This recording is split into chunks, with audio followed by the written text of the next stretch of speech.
So as heavily requested, let's talk about this Destiny, Piers Morgan, Donald Trump situation. And Destiny, if you don't know, is a controversial political commentator and streamer. And he's been getting a lot of heat for his comments following the Trump assassination attempt. With a lot of the stuff he has said in the aftermath, both on stream and on Twitter, pissing off a lot of people. With this, including comments that he made about the firefighter who was killed during the shooting at the Trump rally. Fuck the dude, the firefighter guy, Trump, the people that support him. If one of you were in the crowd and you're a conservative fan of mine and you end up, getting blown away or whatever I'm making fun of you the next day on Twitter. He's made points similar to that a handful of times, also tweeting about the situation seemingly nonstop since Saturday, with some of the posts gaining the most traction, saying things like, "A person in a crowd cheering for and supporting a traitor to this country caught astray. I'm so sad, please. I'm sure Cory and Babbitt are both having fun with each other in hell right now." As well as Donald Trump incited an insurrection and then was granted full criminal immunity for possibly all of his involvement. I have zero sympathy for anything that happens to him or anyone who supports him. And so with that, you had a lot of people calling the remarks sad and disgusting, adding things like, "Do you think it's just generally fine to murder any Trump supporter?" A number of people calling for his account to be demonetized, Elon Musk actually responding, saying, "You're right, this is not appropriate content for advertisers." Destiny also posted that he was suspended from Kick for hate speech, which I didn't even know you could get kicked from Kick, though it does look like he'll be allowed back on the platform at the end of the month. But also, amid all this criticism, he's really only doubled down, writing things like, "Never apologizing for the way I treat conservative shits in this country. If I've offended anyone with my recent tweets, I'd like to make things right. DM me and I'll buy you front row seats to the next Trump rally." But then all of this blowing up even more when he went on Piers Morgan. And while there are numerous highlights in it, something that's gotten a lot of attention was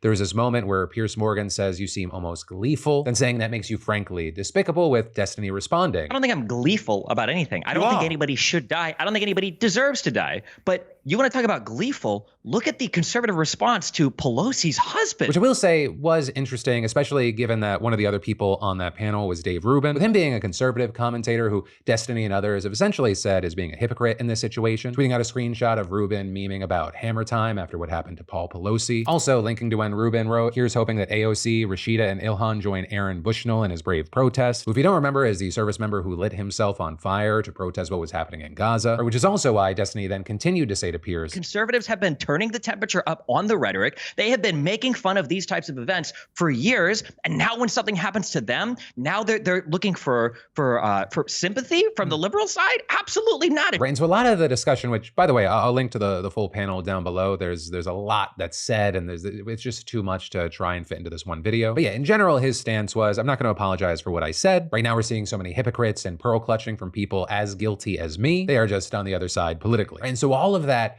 together, as you can imagine, it's been very divisive. With seeing people landing in just a number of camps. There's the more basic of fuck that guy or love that guy, and then other camps of people going, I'm disgusted about what he said about the firefighter that was killed, but he's not wrong about the hypocrisy. There's also a good chunk of people that are more focused on the fact that Kick banned him, with people saying that if you look at what's actively being streamed and allowed on Kick, it feels like they're picking and choosing who to enforce the rules on. But that's why with all this, I'd love to hear from you in those comments down below. Also, I will say something connected to this story, but different, is what happens in a situation like this when it involves someone that's like an ordinary working class citizen, not an online streamer. Because if you scan socials, you scan through the news, there's been more than one normie suddenly finding themselves in the spotlight for expressing anything but sympathy for the shooter's victims. So most of the situations have involved people like this woman who appears to have posted on Facebook, "Too bad they weren't a better shooter." And actually with that specific one, apparently someone saw that, found the Home Depot she worked at, approached her at the register, confirmed her identity, and then asked her this. "And you think that the shooter should have been a better shot?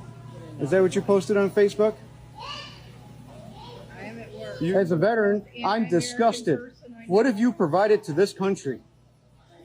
Huh? I'm sorry. This is ridiculous. You are ridiculous. And I'm making you famous. And he did end up making her famous, because that clip ended up getting picked up by none other than libs of TikTok. With her tagging Home Depot and writing, "Are you aware that you employ people who call for political violence and the assassination of presidents?" Any comment? But then also many people jumping on board saying things like, "As a contractor who spends about $2,500 a week at Home Depot, I am demanding that she be fired, or I'll take my business to Menards and Lowe's," as well as release a corporate statement to your team and fire anyone not on the side of America first, or get ready for the Bud Light treatment. But then ultimately, Home Depot itself herself actually responding, writing, "This individual's comments don't reflect the Home Depot or our values. We can confirm she no longer works at the Home Depot." But then also with that, you saw a fair amount of people criticizing libs of TikTok and others for effectively doxing this random woman, as well as Home Depot for caving in to what they said was the mob, saying things like, "Sorry, but if you show up at a stranger's work to film and shame them for posting something you don't like on social media, there's a 99.99% chance you're the asshole," as well as "Nobody cares or should care what random Home Depot employees think about political events. Wasn't that the point of all the cancel culture whinging?" Though also, this woman wasn't the only one pointed out by libs of TikTok. With us also seeing them going after the captain of a fire department in Pennsylvania. Or in this, after he made a post to his 20,000 followers on Facebook saying, "Too bad it didn't hit him square." With that, of course, going viral, many outraged in the replies, pointing out that the person who died in the shooting was a fellow firefighter. With us then seeing on Monday that the captain announced that he was resigning from his job, saying, "I can't do this. This is so beyond anything that should ever be happening. I have been threatened. My family has been threatened. My friends have been threatened. I have never felt so unsafe in my life. This is so far past anything that should ever be condoned. I made a mistake with that simple statement. I own that. But to threaten those around me with harm that had no part in this, I can't do it. I've already lost several people extremely close to me. I expect to lose more." But with all that now said, I gotta ask, what are your thoughts here? Do you see this more as a fucking around and finding out, or targeted harassment and doxing? And also, why do you feel how you feel?